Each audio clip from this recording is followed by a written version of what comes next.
امید ہے بہن بھائیوں آپ سب ٹھیک ٹھاک ہوں گے اور خوش ہوں گے اور اللہ تعالیٰ آپ سب کو اپنے حفظ و امان میں رکھے۔ میں اس وقت راولپنڈی میں عیدگاہ قبرستان میں آیا اپنے والد محترم کی قبر پہ، اور یہ بات شاید میرے وہ بہن بھائی وہ لوگ زیادہ سمجھ سکیں گے جو پاکستان سے باہر رہتے ہیں، کہ جب ان کا کوئی پیارا بیمار ہوتا ہے یا کوئی پیارا اس دنیا سے چلا جاتا ہے تو ان پہ کیا بیتتی ہے۔ ان چیزوں کو میں بیان نہیں کر سکتا کیونکہ میں اپنے والد محترم کی قبر پہ آیا ہوں۔ یہ میرے والد ہیں،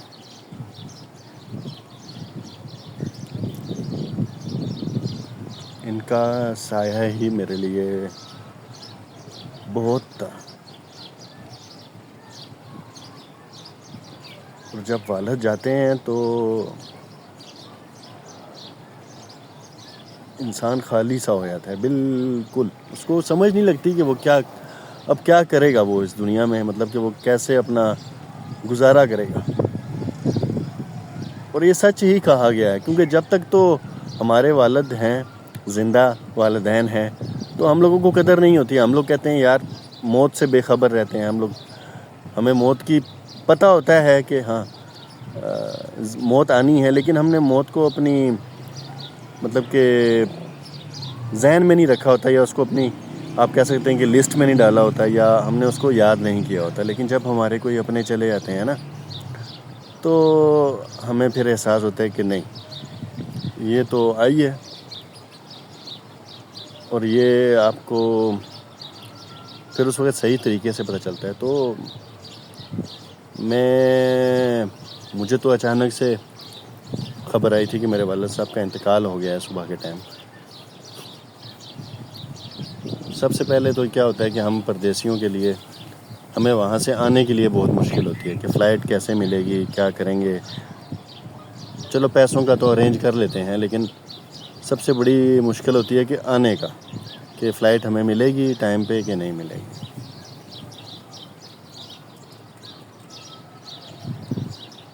تو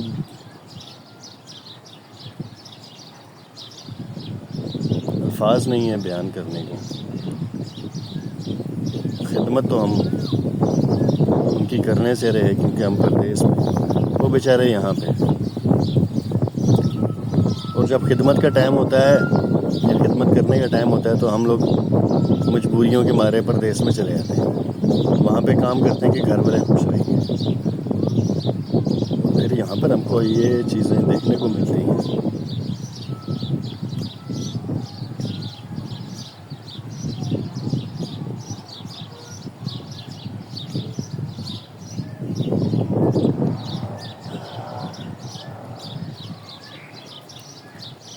یقین کریں قبرستان سے پیار ہو گیا ہے۔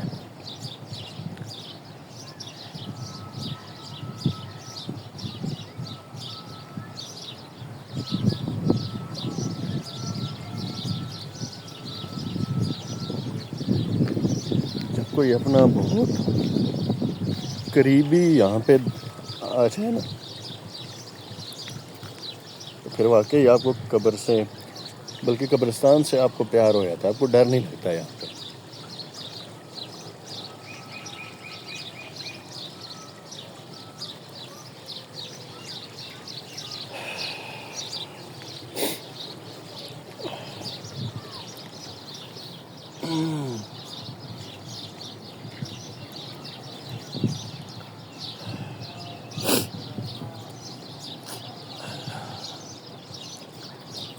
دعاؤں میں یاد رکھیے گا جی۔ اللہ حافظ۔